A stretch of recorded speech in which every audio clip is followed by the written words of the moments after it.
Ang kinabukasan ng mga susunod na henerasyon ay bahagi ng ating responsibilidad. Tayong mga nauna, tayo na may lakas, tayo na may kakayahan lumaban, tayo na makakapagbigay ng kalayaan na nararapat sa kanila. Malaki ang tiwala ko sa iyo, Andres. Bilang ina ng Katipunan, pinauubaya ko sa iyo ang desisyon gawin kung ano ang sa tingin mo ang nararapat. Napakarami na ang nabiktima ng mga Espanyol at mas marami pa ang mamamatay kapag hindi natin pinigilan ang kanilang pang-aapi. Sa labanang ito, isusukong natin ang ating mga buhay sa panganib ilang araw mula ngayon, sa gabi ng 29. Sisimulan na natin ang revolusyon.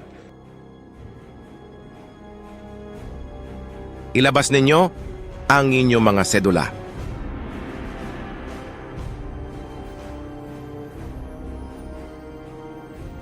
Pagmasdan ninyo ang munting papel na umaalipin sa ating lahat.